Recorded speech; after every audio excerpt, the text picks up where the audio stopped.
welcome back to the V.O.C. here. We were going to do this thing live at 7. We were going to start live at 7, and then Rory decided to continue to puke the Masters away. So we kept pushing it back because we have a lot on the line for the Masters. Um, so we were like, okay, we'll push it back. We'll push it back. Finally, the Masters is over. Breaking news: Rory McIlroy has won the Masters, completing the career Grand Salami.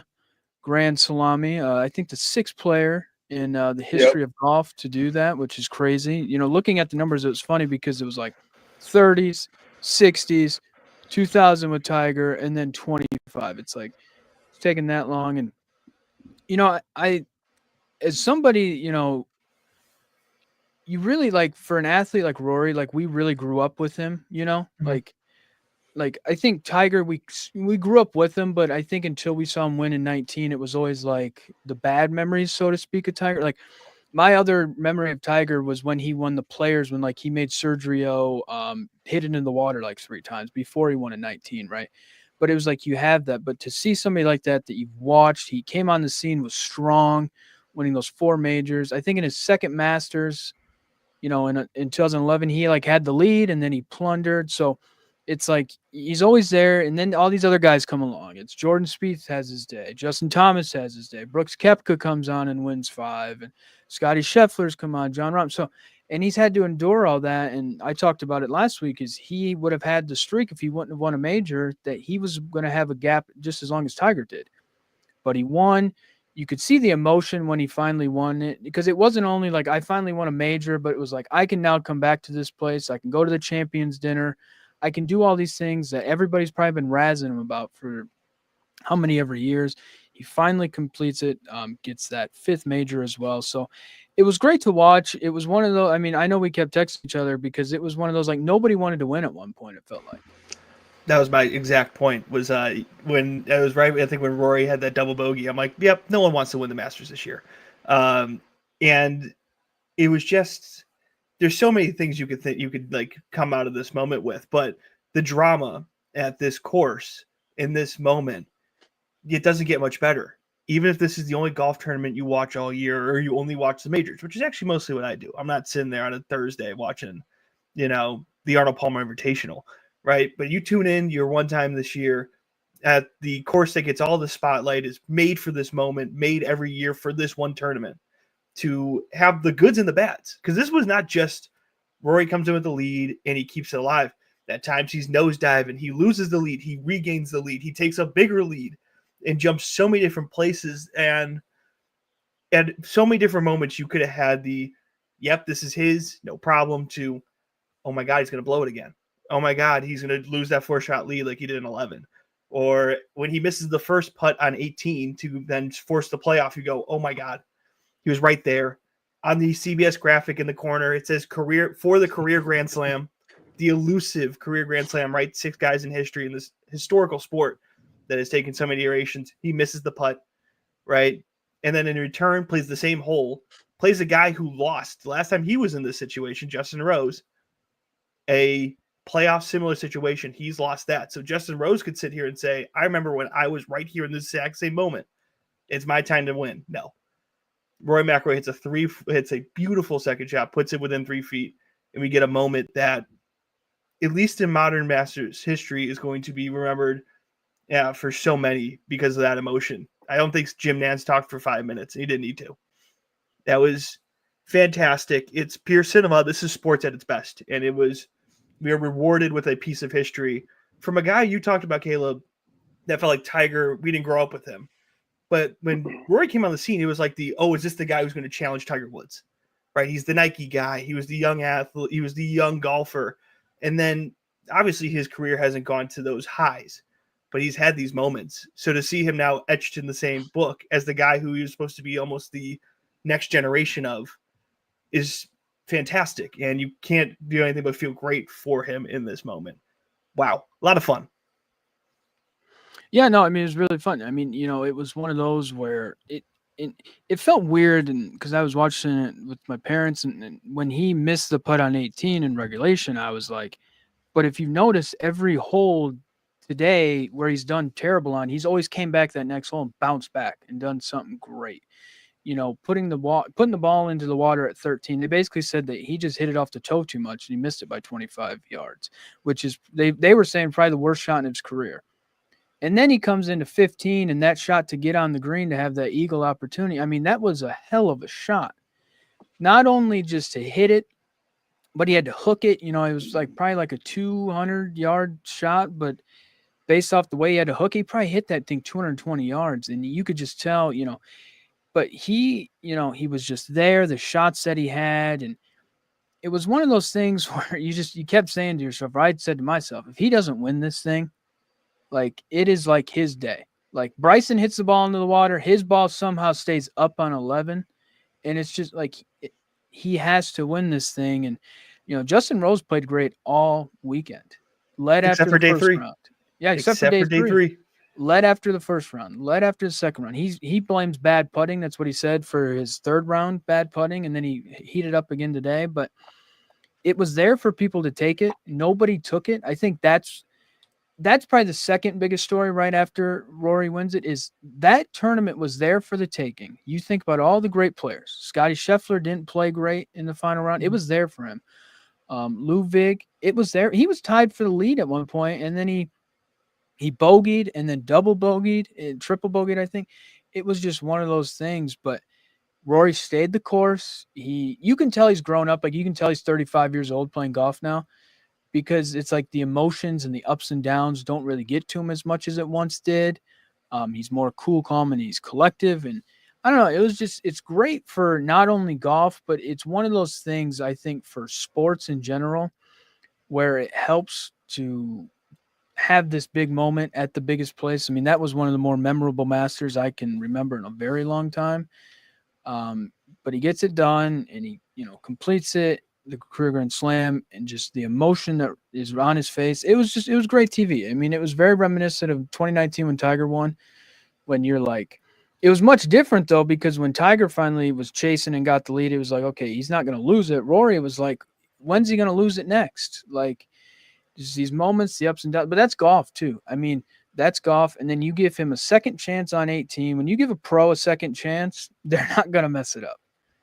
They're not going to mess it up. Justin Rose, everybody thought his ball was going to roll back. It didn't. It stayed up. Rory hits it just far enough for it to roll back. I mean, it was great television. It was one of those things where it's like this is what makes golf interesting to watch. To Jerry's credit, where it comes to the majors and like Sundays, is this is why people watch the sport. Not necessarily because, oh, golf's electric to watch or it's fun to watch. No, it's because of what's on the line. Like Ludwig went from tied to third now to seventh. He lost a couple $1,000,000. Rory goes from, we're going to be talking about, is he ever going to win another one, to now it's like, okay, now he's done this. Can he win the next one? So it's just these interesting storylines that come into it, and it's very interesting. It's like I said, it was fun to watch. You root for a guy like that. Finally to get it done. Like, and I also bet on him at the beginning of the week. I thought it was just his time. I said he's got to win it. It just felt like it's his time. It just did. It felt like it was his time to win it, and he did it. Shane Lowry's buddy kind of screwed me. So we can get into that.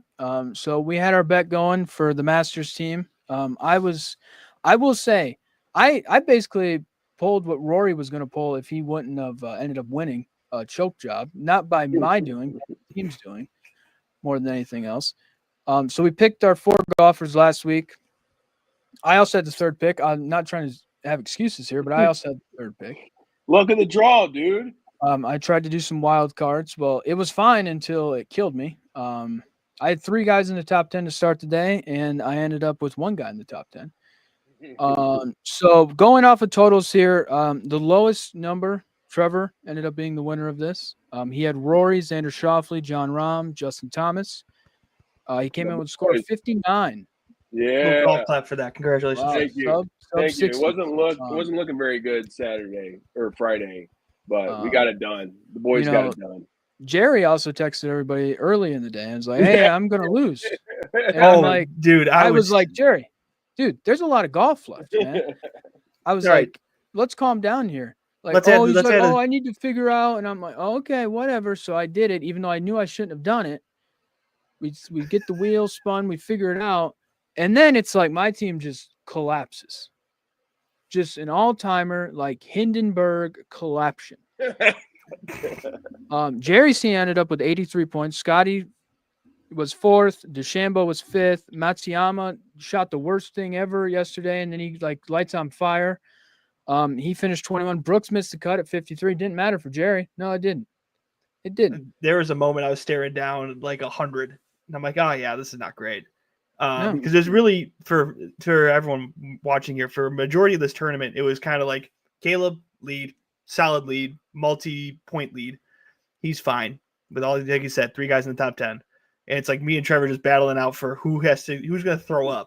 And I'm like, all right, I've Koepka already out. Matsuyama on day 3 shot 7 over. He went from like he was 12 coming into day 2 to like bottom tier. Went 6 under today, went 2 under. So I'm like, okay, we have a chance, but I need Jon Rahm or Justin Thomas to keep not playing well. Justin Thomas moves up a couple spots. Jon Rahm finishes above Matsuyama, and I go, that's kind of it, because Caleb still has Lowry, Ludwig, all these guys in the top 10. So I wanted to preemptively be ready to know what I had to go get to the grocery store, because I did not buy anything. And then a collapse of epic proportions. Yeah, Shane Lowry went from tied 5th to finished 42nd, +8. And he wanted to have the snarky comment yesterday where he was like, I just want to worry about my final round and not worry about Rory's. And then he's over there kissing Rory on the face when he's walking off the green. So it's like, oh, you just wanted to get out of the way for your buddy to win it. I see. No, collusion. Yeah. Collusion. Ireland collusion. Irish collusion. You're gonna piss off so many people saying that Shane Lowry and Rory McIlroy. And I love Shane Lowry. I like Shane Lowry a lot. My guy. I'll probably pick him when we do the next major. But he hurt me today. He hurt me. Patrick Cantley didn't do squat. Made the cut. Terrible. Colin Morikawa, for such a guy that's such talented with great iron play, played this course terrible. Ludwig, he was there. He was fine. Top 10 where he was supposed to be. I finished with 99. This is ridiculous. So now I have to spin this wheel. So what we're going to do is we're going to talk about the other things, and we will leave me throwing up till the end of the show. But I do have the thing prepped here. I will spin the wheel to see what I get. I'll just. What are your options? What do you got? So I did banana, broccoli, tuna, peas, and oatmeal. Oh my God, you're like a 5-year-old, dude. You eat like chicken nuggets for every meal or something? Yeah, I went to a baseball game yesterday and I had chicken fingers. I want what I know that's going to be good. Okay. Yeah. Like it's usually like when you go to like a nice mom and pop restaurant, like you get like a club sandwich because I know the turkey's fresh, the ham's fresh. Like I know what I'm getting. Other people are like, I'm going to try the gazelle burger, or I'm like, no, I'm going to stay in my lane and I'm going to finish and eat what I know. Are you like a fresh broccoli hater or like a steamed broccoli hater, or just both? I just don't like broccoli. You're going to make that man steam the broccoli if he gets it. We're going to be here for all day. We're going to be here all night. All right. So let me spin the wheel here and see what I get.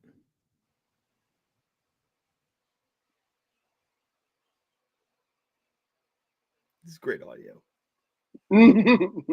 I got a banana. Oh my goodness! Which is probably out of all the things, probably the best thing I could have gotten. Even though I hate the consistency of banana, that's why I don't eat bananas. But the flavor doesn't mind me. Like if I would have got broccoli, like it would have been worse because I don't. Not only do I not like the little hairs or whatever it gives you in your mouth, but I don't like the taste of it either. Just call the broccoli hair.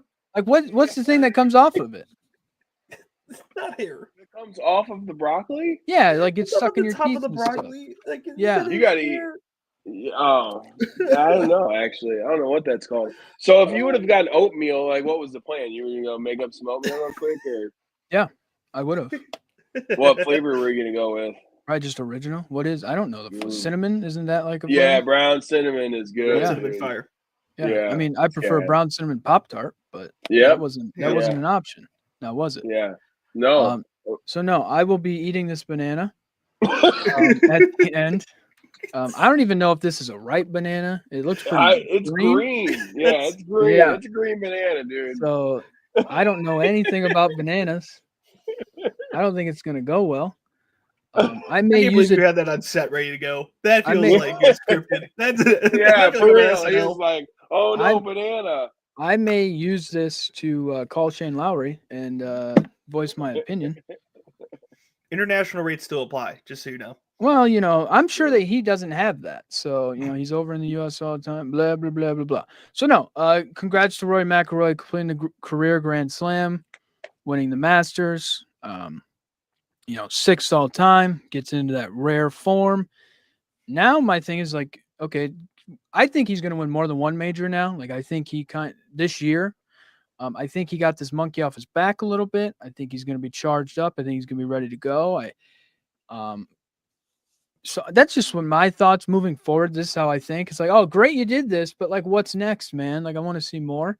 So that's just kind of my early thoughts about it. He's playing really good golf. This is the third time he's won this year. It kind of felt like Rory's year. I will say for my fantasy golf thing I'm in, I had Rory over Scotty, and this gets me double points this week. So it's like, Nice. okay. I was 12th last week. I'd probably move in the top 10 now. Yeah. Yeah. Big baller. If I win the fantasy golf with 40 guys that think they know golf, and I just have to sit here and eat a banana because these idiots just picked Lucky, I guess I'll do it. Dude, I am the luckiest picker of all time, dude. You I just was picked like, the top 3 guys. Yeah. Well, I mean, I really didn't want to eat something I didn't like, so I'm glad I got that locked in. You went real crazy. Oh, Rory, Xander Schauffele, John Rahm, Justin. Yeah. Oh, dude, Say no one Sanders' last told name you. again, Trev. What did I? Schauffele? Schauffele. No one told you to pick guys that were in the top 10.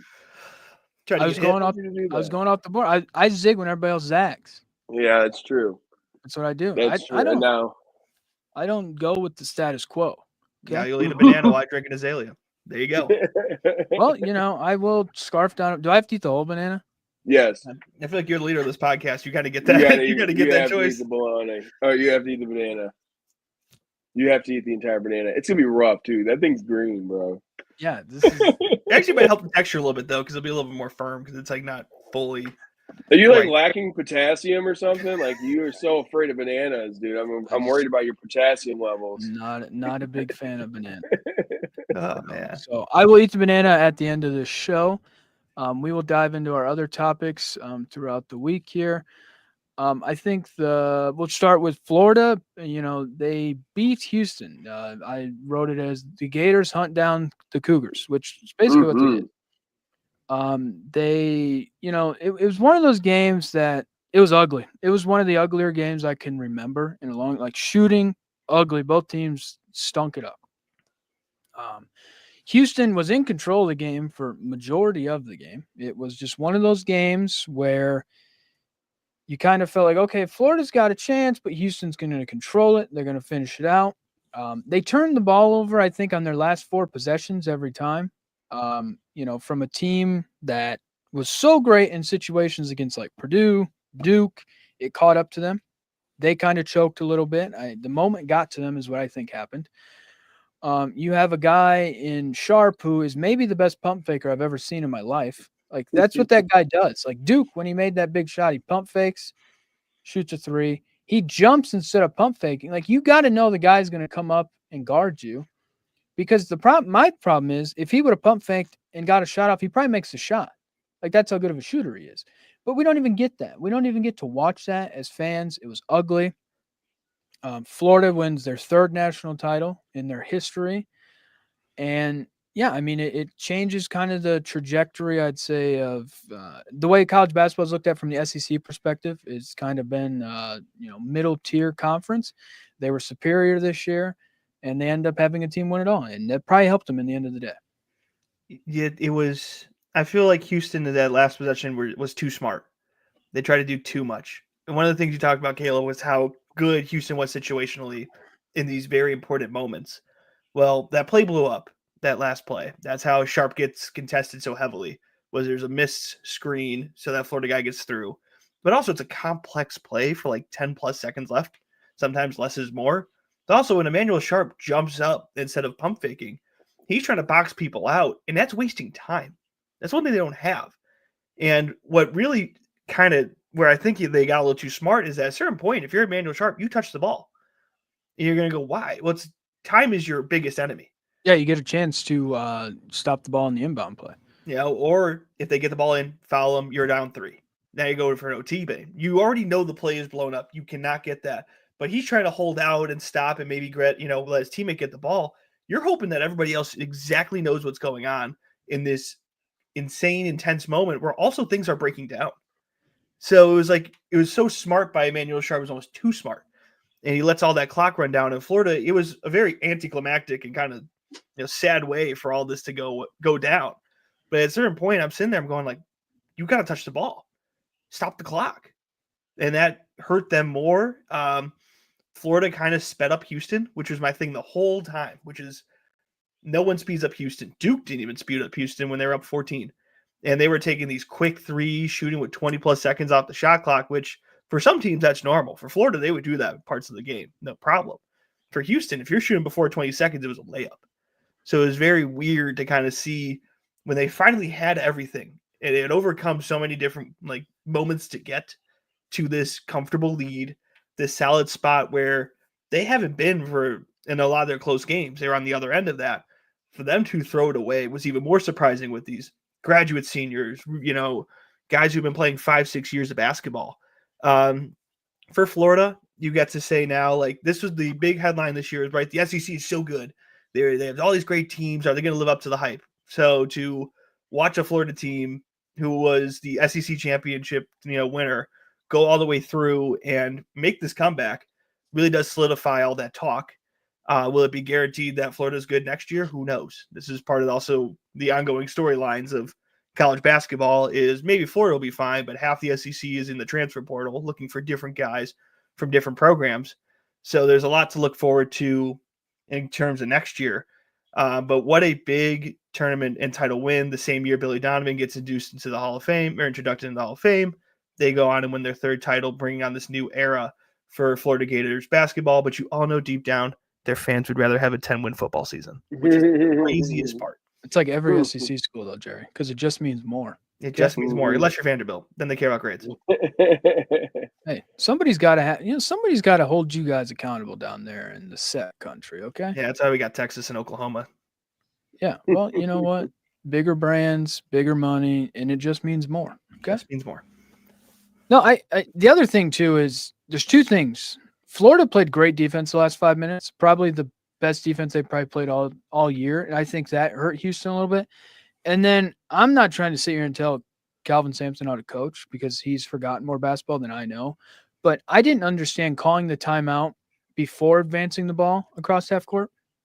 I thought he would have had enough time to advance the ball across half court. He had 17 seconds. Advance the ball across half court, then call your timeout, and then run your set out of the half court instead of coming all the way up the court and allowing Florida to really get settled in on defense. I didn't understand that. I think that hurt them, and that's probably something he would regret. But yeah, it was just one of those things where you have this game that is back, not really back and forth, but really controlled by Houston, and then Florida comes back like they have every game of the tournament. They do not quit. They do not fight. They don't get nervous. They put the pressure on Houston for once. Houston folded under it. And it ended up, we were lost out of such a great ending just because of how that last play unfolded. And it sucks because, we always look back to the Villanova, North Carolina end where it was 3 and then timeout and then Chris Jenkins 3 game.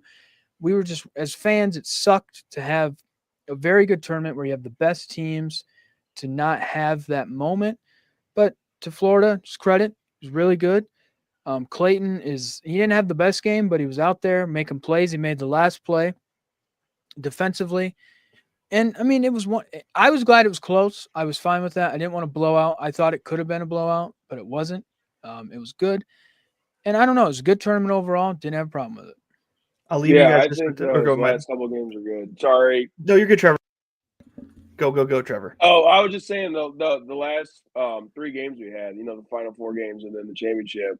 I think that's what we kind of talked about is that the beginning of the tournament was a little chalky, but once you get down to the best teams in the country, I thought, and I know Jerry had been talking about this for a while.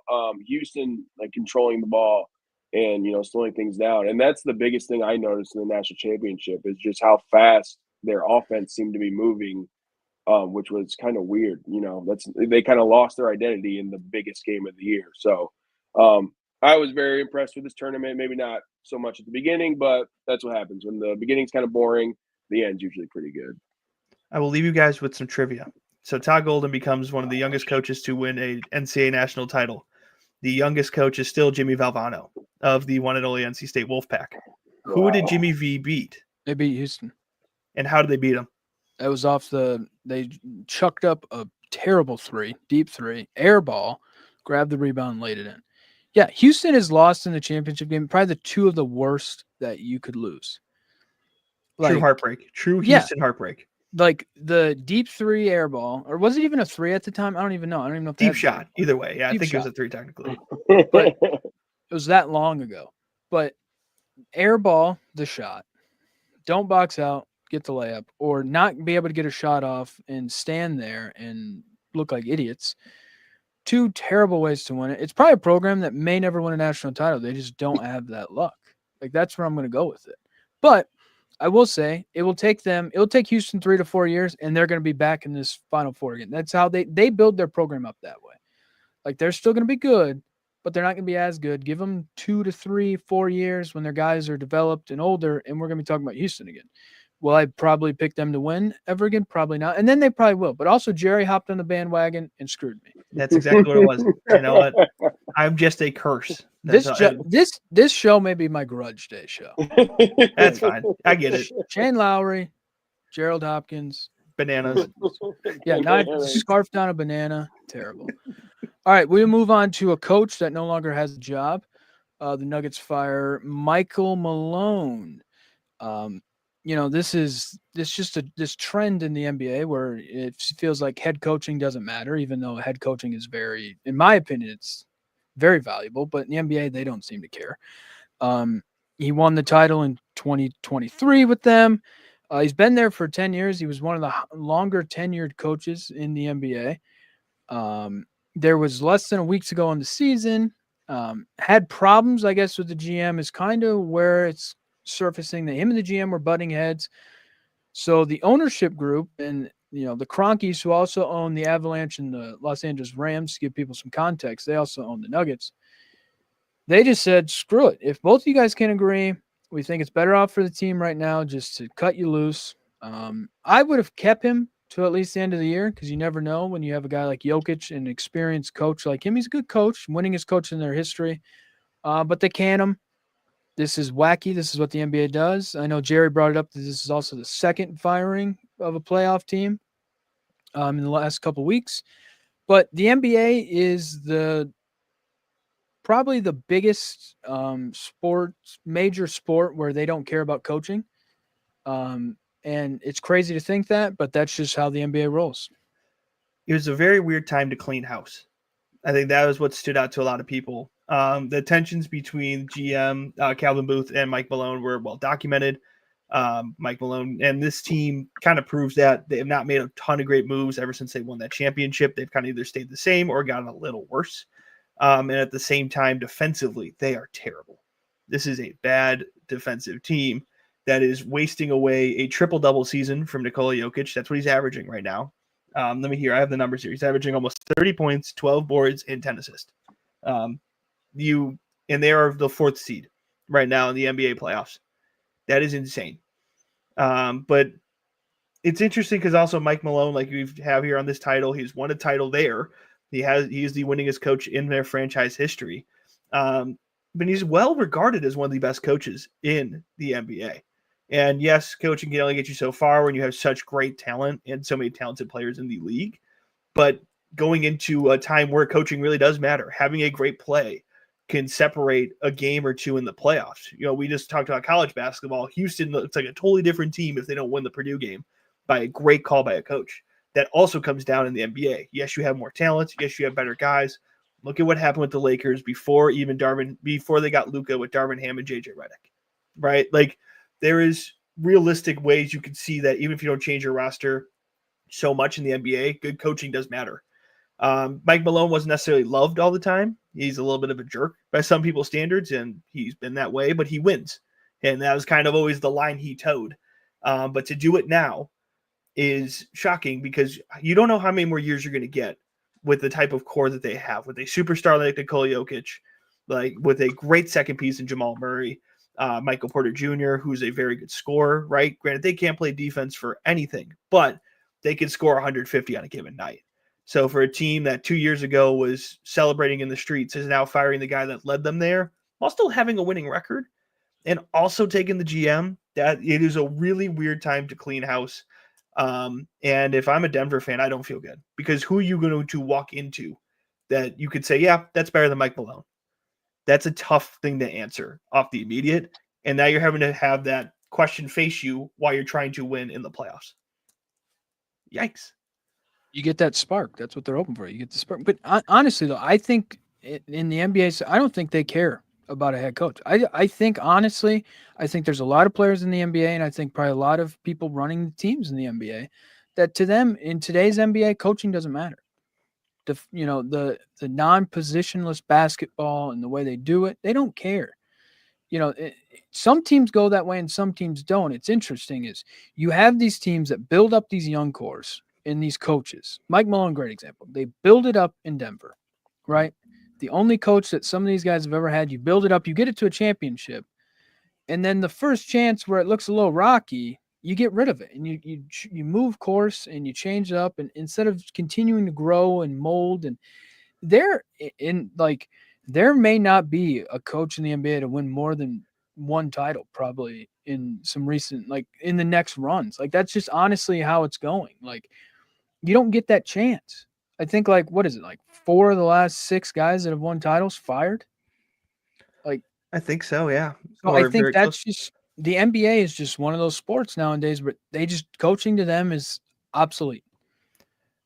I only disagree because you can see major differences between coaches. We talk about guys getting fired and canned. Has the success followed with the new guy? I'd look at the Milwaukee Bucks. Milwaukee Bucks under Budenholzer finally got that title. They fired him a year later. They brought in Doc Rivers. They are still in the same spot, even though they brought in more talent with Dame Lillard to really try and make that deep playoff run. It has not been any bit more successful. I look at, again, the Lakers pre-Luka having a better record under JJ, a guy who has never really coached, right? But having a better record and running these sets and doing all these little things to help get guys mismatches and to win games that they wouldn't have won under Darvin Ham. I think it still matters. It is just tougher now because this is the one league that players have the most say. And it makes sense, right? There are less guys on your roster. They are more valuable than even NFL players on average, right? You'll let go of an O lineman before you let go of your coach, right? In most situations, you can, if Jokic says, I'm tired of these guys, you might just listen, right? So I don't know if it's necessarily obsolete, but it is definitely where you can see the power dynamics are, if anything, more even, where these players can have a lot more say. And I think coaching, though, is still very relevant. I can even look at the Celtics with Joe Mazzulla. That's a totally different team that's kept the same core. They bring in a new guy, and that gets them over the hump.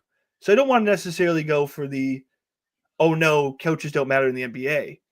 But players really do matter, I think, is the best way to kind of think about this, that these players can have a say. And also, if you don't, then, again, it's hard to make some big referendum because they also got rid of the GM. Like, this is a whole sweep out, which makes it so weird.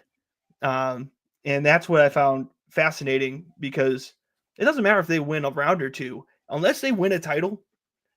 Nuggets fans are going to be, one, questioning, why did we get rid of the guy who knows this team? And 2, are we going to get better? Are we going to find somebody, or are we guaranteed to pick out somebody that's going to be better than the guy who's brought us there? I would look at Milwaukee and ask that question. They're going to look to other places that have done similar things and see, are we really going to get better? No, I mean, I'm not saying it doesn't. I say it does matter. I'm just saying in the view of the NBA's mind, they don't think it matters. But I think the problem is they wanted to fire him. They wanted to get rid of him, but they didn't want him to go on a playoff run to be like, then we got to keep him. Then we're stuck with him. I think is their biggest thought is, there was some problems in the middle of the season. They've dealt with injuries, but there's been some problems. They do good and then they do bad. And so I think that they just thought we need to cut it now before he potentially goes on a run and we make it to the West Conference Finals and we make everything seem like it's fine. And then next year we're stuck in the same cycle. So I think that they just thought in their best minds, cut the cord now and get it done and over with, which is crazy. But these people that own and run these teams sometimes, like, they make millions, they make billions, but when it comes to sports, they don't fully understand it. But look, it's one of those things. What will the Nuggets probably do? I don't know. Maybe bow out in the first round, and then it will be a bigger story probably. But it's just, I don't know. It's crazy to think that in the way that the NBA views coaching, in my opinion, it's obsolete. Do you want to transition for a viewer question? Or Trevor, do you want to go first? Oh, I was just gonna say, did you guys see the video of like Nikola Jokic like drawing up a play in the huddle? Absolutely, it's hilarious. Isn't that the best thing ever? That's what he does. That's what he does. Coaching doesn't matter. It's like LeBron was screaming A when JJ Redick was trying to run a play in the timeout. 50-win team too. 50-win team Lakers who have all that drama going on. But you know what? The Cronkies also own Arsenal. Caleb, pull up Mark's question. All right, Nolan Mark. Question for Jerry. I know off topic. Well, this show tries to stay on topic here. We try to run a clean ship. But how about that first leg from the Gunners? Yet again, who are the Gunners? Like, as Arsenal soccer team. All right, I'm trying to run a family-friendly program. We don't try to bring crazy stuff in here, and I'm getting Gunners comments. Like, guns up probably will be the next thing that's floated in the chat. This is a free country. Morant. We talked about John Morant last week. Yeah, he has a new thing. Did you guys see that? His new he's throwing grenades now. I love it. No. Yeah. We're 2 steps away from a bazooka. Yeah. He throws grenades now. So what he does now is after he makes a shot, dropping an atomic bomb. So what he does now is when he makes the shot is he pulls the pin, throws it, runs down the court and covers his ears. It is the greatest thing of all time. I was ragging on him last week. I love the guy. Like, I may go buy a jersey because it is the most creative thing. It's like he's going to be like, he's like the Allen Iverson of this generation. Where like David Stern wanted them to wear suits and AI is walking in with a backwards hat and a jersey on. He's like that. It's like, it's so funny when these guys are like, this is why you find more than $75,000, Adam Silver, because now he's just mocking you. And it's right, hilarious. and that's what I think. It's so goofy because it's like, okay, he can't shoot guns, but he can throw grenades. Like, yeah, at the fans. He can also do that. Like, it's such a weird, like, small weird thing to be like, you can't do that, but then, like, it just depending on the weapon, I guess. How do you make a drone strike celebration? What does that look like? That's where we are next. In terms of creative celebrations. But speaking of Gunners, I'll get back to this so we can keep moving forward. Trust me, I got you. This is all Arsenal has left is the Champions League and the Premier League. They are struggling. They just drew again against Brentford, so no fun there. But an insane first leg at home. Really unexpected. Real Madrid's basically got the LeBron Miami Heat team going right there with their some of their starting 11. It's worth more than everything we own. Don't they have like that Mbappe dude or whatever? They have Mbappe, Vinicius, Rodrigo, Jude Bellingham. They've got names that, again, this is like watching the LeBron Heat, but in soccer terms. Who's the Birdman? Who's the Birdman? Casillas. No, Casillas is too good. Chouameni would be funny. You definitely don't. Yeah, you definitely get that comparison, so I'm glad. I don't know who their Udonis Haslem is. That's the problem. I don't have that. That's not that deep in my bag because there's not anyone that old because they'll sell them and make more money. But this is huge for them. They still have to go to Real Madrid. Got to play the Bernabeu, one of the toughest places to play soccer in general. So it's not a guarantee, but Arsenal is knocked out of any other major competition that they could take a trophy home for. So to walk up against what a lot of people are seeing as a Champions League favorite in your home building with some injuries, to walk out 3-0, 2 amazing goals from Declan Rice. One of the goals was so good. It was in the corner of like the right corner. And if he put the ball anywhere else, if it moves up an inch, any other direction, probably hits the post, it goes out. Like, it is the peak upper 90. You could not put that ball any better, but they still got to do in the second leg. And that's what makes at least these soccer events really fun. That's a midweek event. They got to do something because they're not going to win anything else. Speaking of teams, though, that are happy but really struggling now, do you want to go to Tennessee? Yeah, we can go to real football, American football. There you go. Does Harry Kane still play in the Premier League? No, he's in the Bundesliga, which is the Harry German league. Kane. He used to play for Tottenham, Arsenal's rival, and they couldn't win anything. Harry Kane, Premier League. All right, moving on to now American football. Hit them up, bang them up. That's what we do. We hit each other and we laugh about it and cheer. The Tennessee Volunteers are moving on from their quarterback, Nico Amaliva. That's what I'm going to say his last name is. I'm not even going to try the real last name. I would have left it at first name, just first name. I like the Nico Amaliva because he just left him. So he's like, I'm going to leave it. Insane. Like that's where he's at. Like Nico's like, I'm going to leave him. Like, he walks out the door. Supposedly the starting quarterback. I mean, starting quarterback. I wouldn't say he's a star. Starting quarterback in the school could not agree on NIL renegotiations, or some would say it looks like Tennessee said they weren't even trying to renegotiate. I will run off some alleged facts that I have found all over the Twitterverse. He had a deal when he signed as a freshman coming in that was $2.4 million a year, allegedly.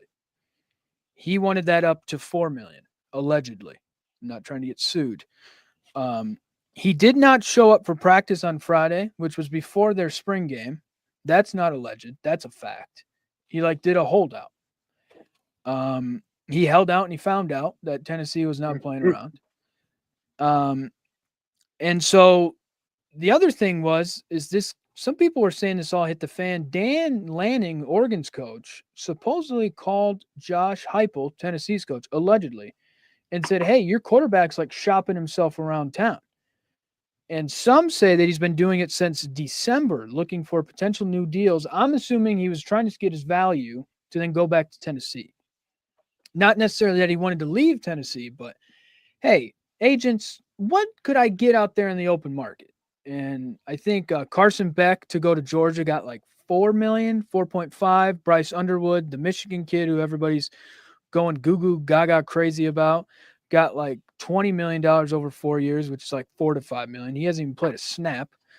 So Nico and Tennessee part ways. This is what Josh Heupel said after their spring game. He said, it's the state of college football. At the end of the day, no one is ever bigger than the program. That includes me.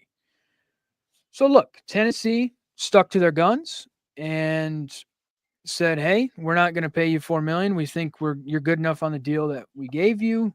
His numbers last year were not the craziest. I think he was like middle of the pack in Division I when it came to numbers. People were throwing up the last play against, I think, Arkansas, where it was like 4th and 5 with like less than 10 seconds left. And he like tried to run for first down and the clock ran out instead of like throwing it towards the end zone. So look, I mean, this is college football. This is college sports where you have a guy that's shopping themselves around to get a new value.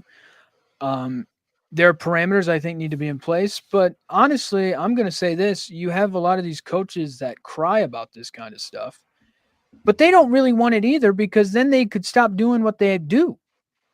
Like, at the end of the day, here we go. This is Grudge Day here. I'm just going to continue on my soapbox.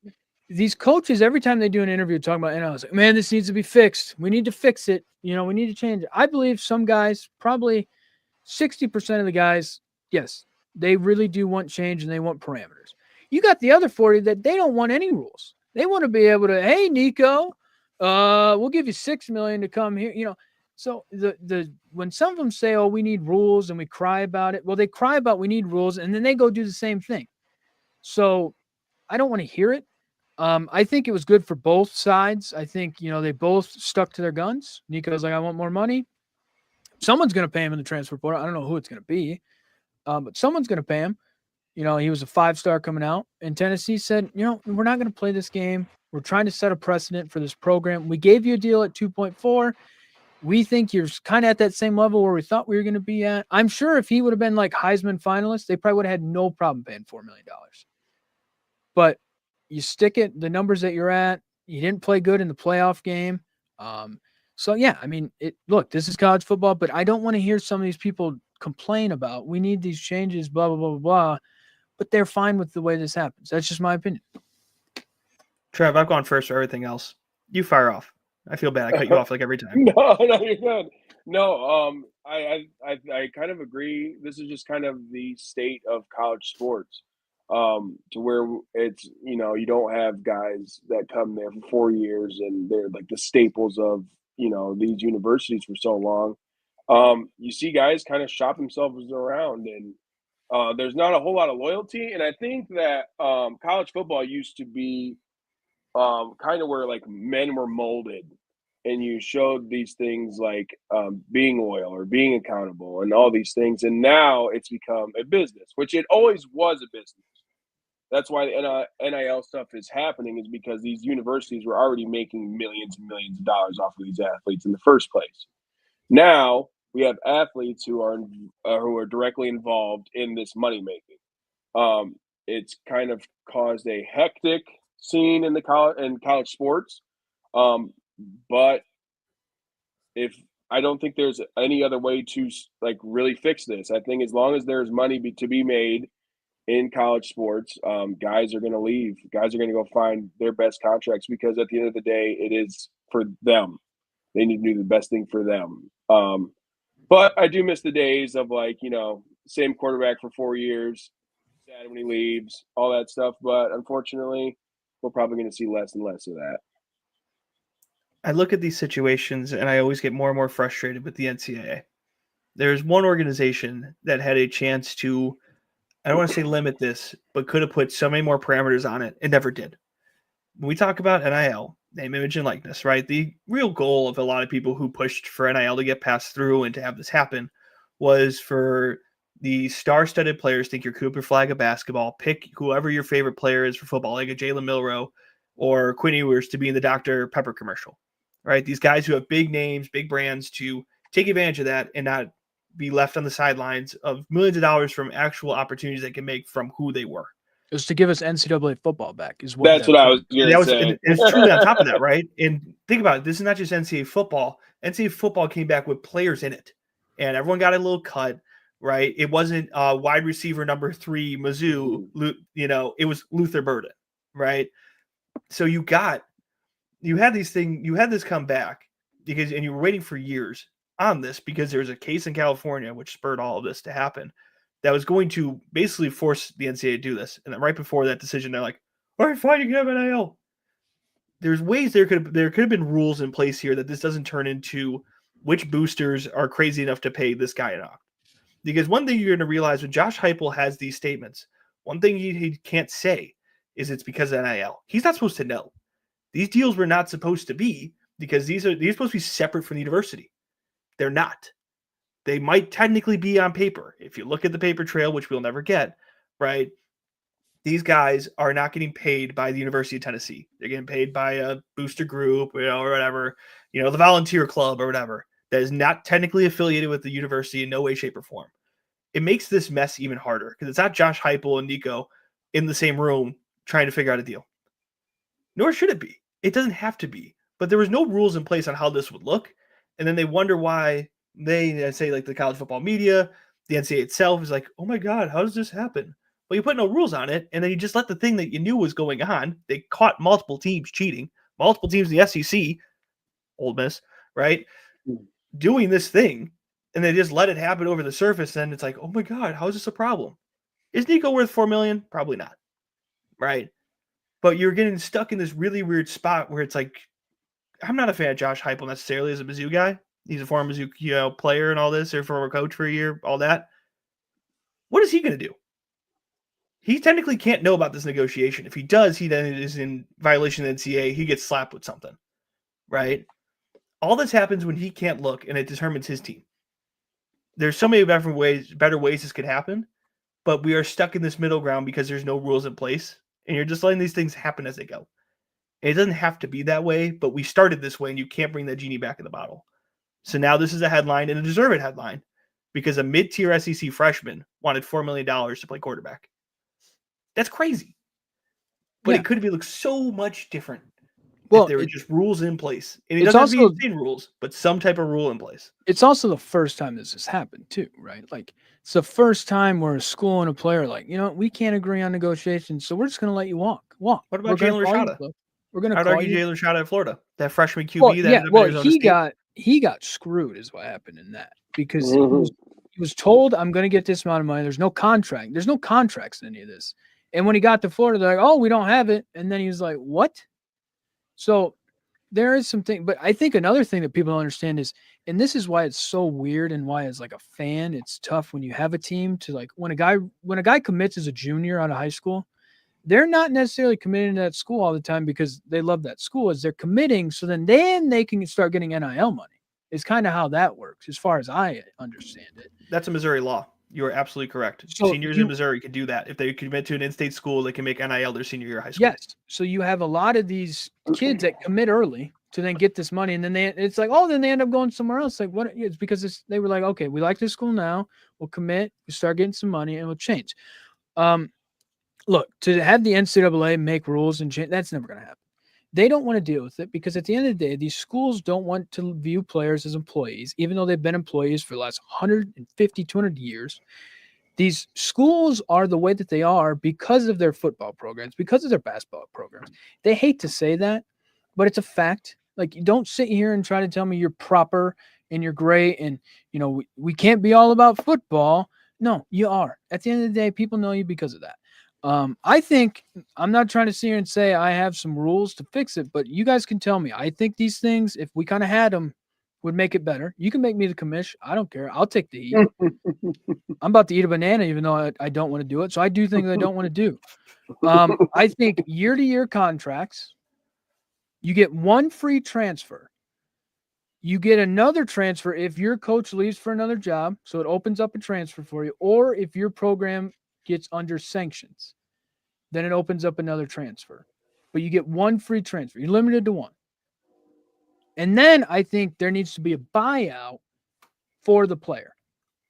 So if a school calls and says, or a kid leaves, say they leave Alabama State to go to LSU, LSU needs to pay Alabama State to get that kid.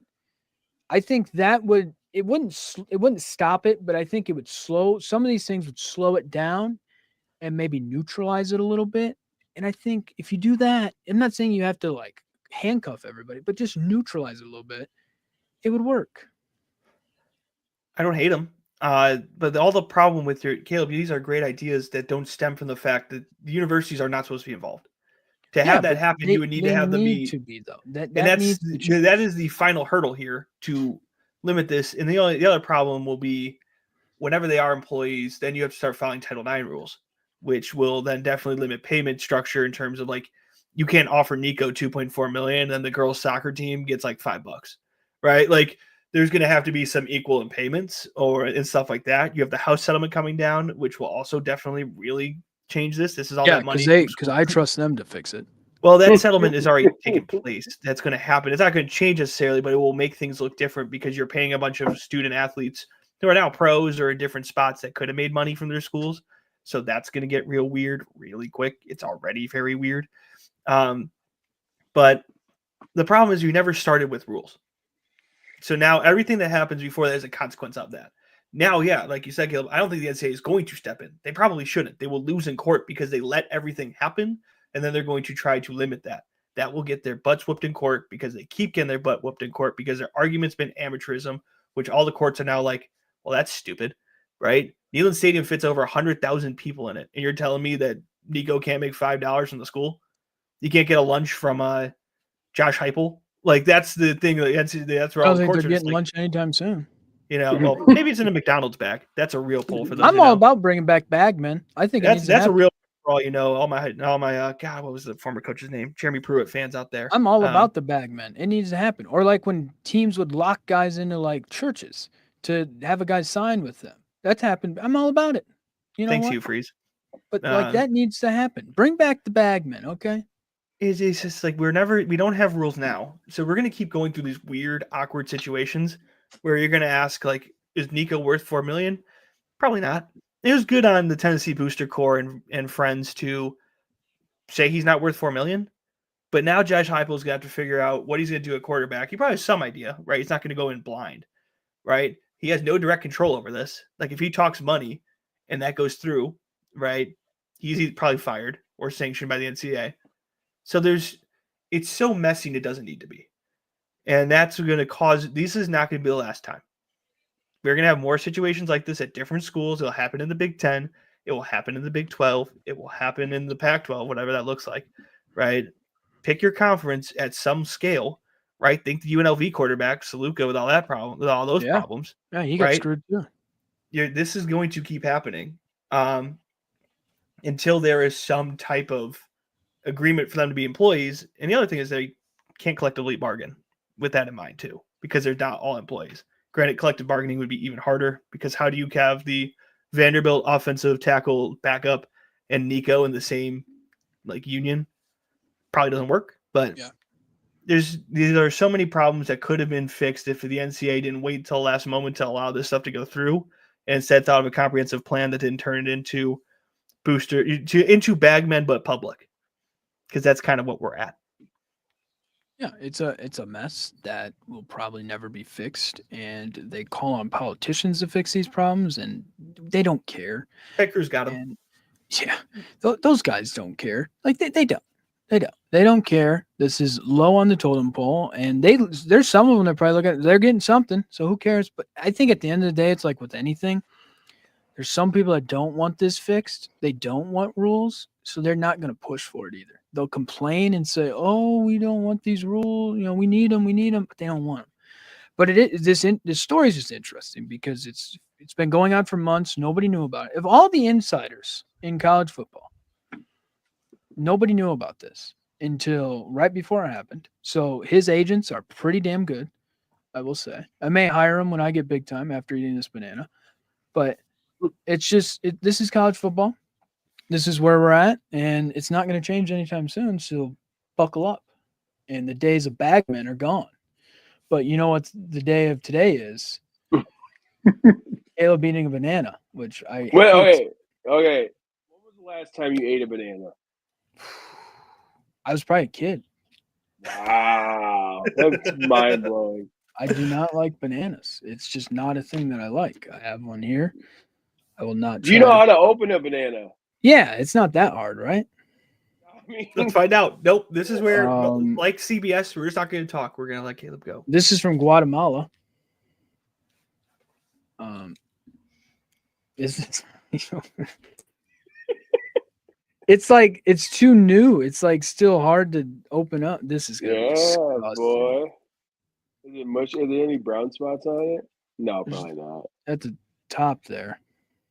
Aren't you supposed to take that off? You can take that off. Do that? Yeah, this is gonna be disgusting. Oh, it's mushy. Yeah, you gotta eat that though. It's like mushy on top. This is disgusting. Good luck, brave soldier. This is this. I have a box.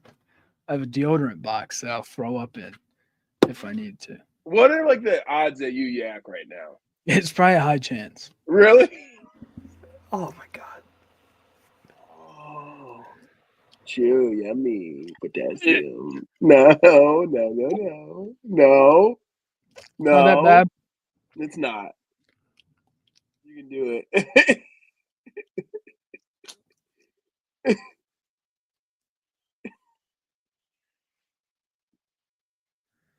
Caleb eating a banana ASMR. That was disgusting. The first bite, struggled to get down.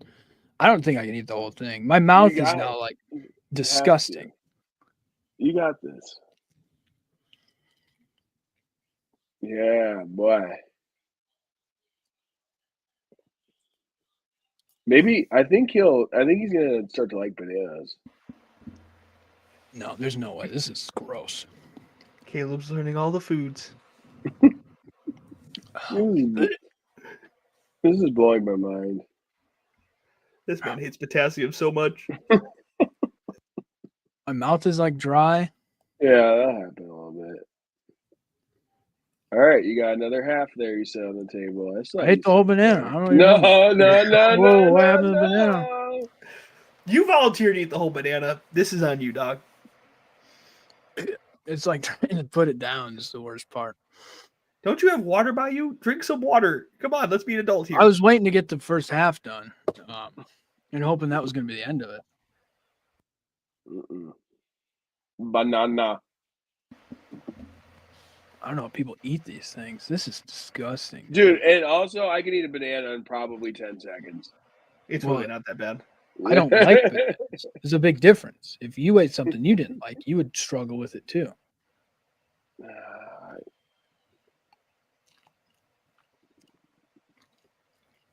I think I've asked you this, but like banana flavored things, does that get you?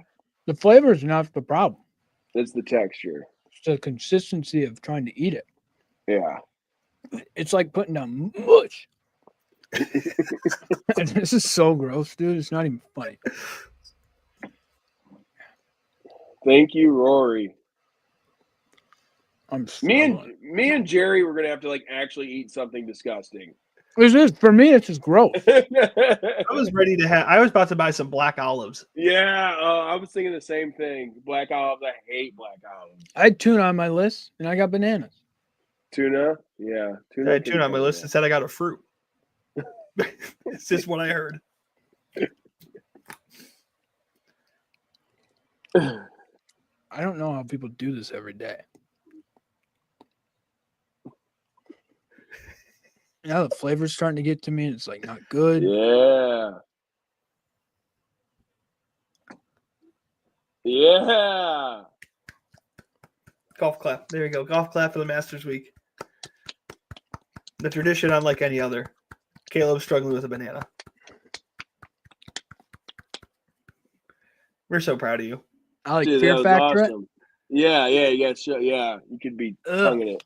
All right, now yak awesome. Right on your microphone. Yeah. I didn't throw up. That was disgusting, though. It's maybe the nastiest thing I've ever ate in my life. Wow. I just, there's something about it, man. It's gross. Well, to be fair, you did eat like a really green banana. That is a little tougher. I think that helped. You think so? They are a little bit more firm. As I say, it's a little, yeah. If you got like an older banana, though, ooh, that would have been bad. Yeah, the ones that they make like banana bread out of. Yeah. Yeah, I would have yacked. It's like brown. I'm about to like go brush my teeth. I don't even like my mouth like feels weird. Like I got like a film over my teeth. I may go to the dentist right now. Like I may just walk in there and be like, fix me up. How do you guys eat those and then just like walk around all day? Is this a time where me and Trevor go and get a banana and eat it in front of you? No, I don't want to see you guys eat a banana. That's weird. The fact that you guys just enjoyed watching another man eat a banana, I feel sorry for you. You really can't pull this one on us when you're the one who's like, yeah, we're doing the wheel of death, man. We got to bet on this, and then you lost, and then ate a banana. It's kind of hard for me to be like, oh no, I'm the bad guy here. So if I lose again, does that take banana off the wheel spin? Yeah. Yes. Yeah. We're doing this again. Why? Well, this is just like this would just be like the challenge that we do. This made Augusta terrible for me. No, it won't just be the Masters. It's just like if we just do a bet, it'll be like wheel of death. Eat something gross. Yeah, eat one, and then like you get down and say you get down to like you scave through. Like I scaved through the first round of like the worst food that I like, but it's like the contingent of like it keeps getting. If I keep losing, then it's like down to the two things I hate the most. You never know. Yeah.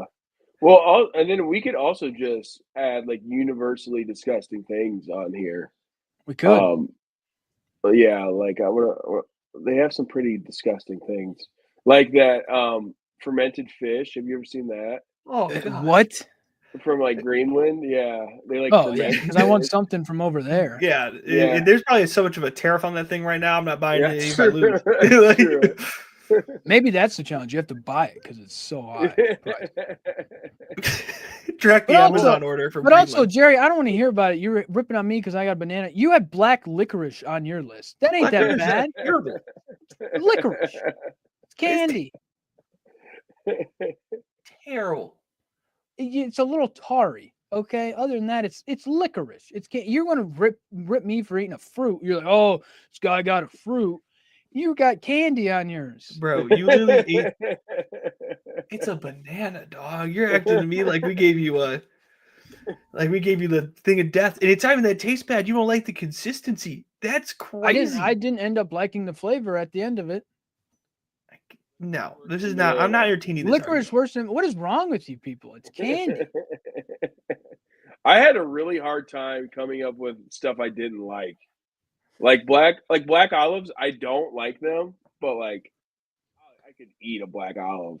But like anchovy, like the fish stuff, I think that's maybe if I lose, I'll do like an anchovy or sardine or something because that's disgusting to me. Yeah. It's all gross. It's all disgusting. But program alert. I kind of forgot that next Sunday's Easter. Yeah. And a lot of people, I guess, celebrate that. So we will be moving the show to Monday. Yes. We'll do Monday at 8:00 or whatever. I know Jerry's got to work at that news station in St. Louis, so maybe how dare I hold down a job? Maybe whatever time you get through the mean streets of St. Louis. Oh yeah. I'll drive down to the main street of Cassopolis, which is literally just Main Street. There you go. Don't do it, man. It's only one stoplight. You may get stuck. Yeah. So we'll move the show next week to Monday. I think we blow out draft. Next week is draft week. I think we blow that out. We go crazy. We haven't really talked about it, because we talk about a variety of different sports. We talk about gunners. Don't even know what the hell that is, but we talk about it. We bring that up.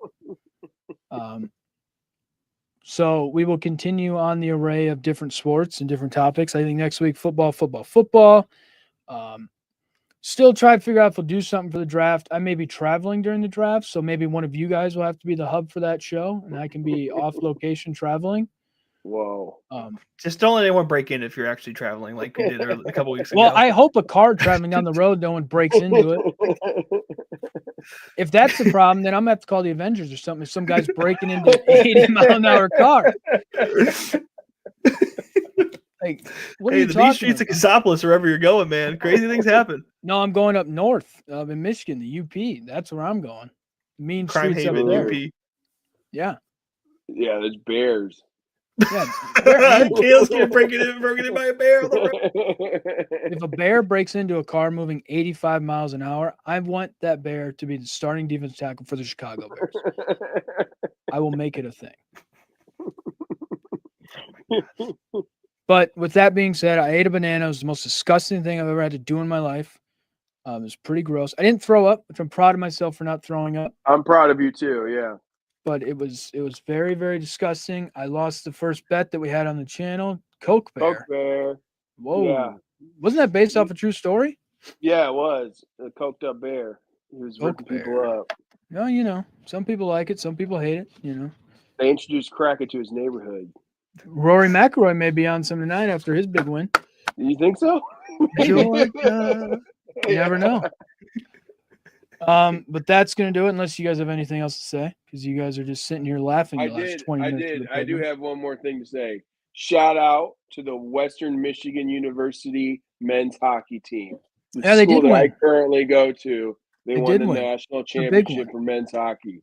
So first national championship in school history. Yeah, Kalamazoo was burned down last night. It was great. And they did it in the great city of St. Louis. The zoo. The Enterprise Center, baby. Yeah, I was on chat with some guys playing video games last night, and they're Western Michigan guys, and they're like, "I just shed a tear, man." Oh wow. They're all like hugging like through the headphones. I will have to say another shout out. I forgot to say this, but Nolan Mark is our number one commenter and number one viewer probably. He did win our bracket thing we did. He had Florida. That boy. It was down to me and him, and this looks like I lose. Somehow Jerry screws me at the end of the day. This guy, Gerald Hopkins. I get invited to the program every week. Yeah, no, you're like my bad luck charm. You invited me. No, I'm glad you're here because you keep me humble, it seems. You make me do shit I don't want to do. But if I come to St. Louis and I shave your ankle off for a rabbit's foot of Jerry's foot, you know what's going to happen. Still wouldn't be the weirdest crime to happen in St. Louis. No, it probably wouldn't be. It would actually. I'd probably be like exonerated. They'd love me, and they'd be like, "This guy." Look at this dude. But all right, that's gonna do it. Monday next week at 8:00, we'll be draft. We'll be Mel Kiper. Yes. And Todd McShay. We'll go down the list. We'll run the gambit of the draft, which is in Green Bay. Nobody likes that place. So talking about throwing up. Yeah, gross. So that's gonna do it. Thanks for watching. Peace.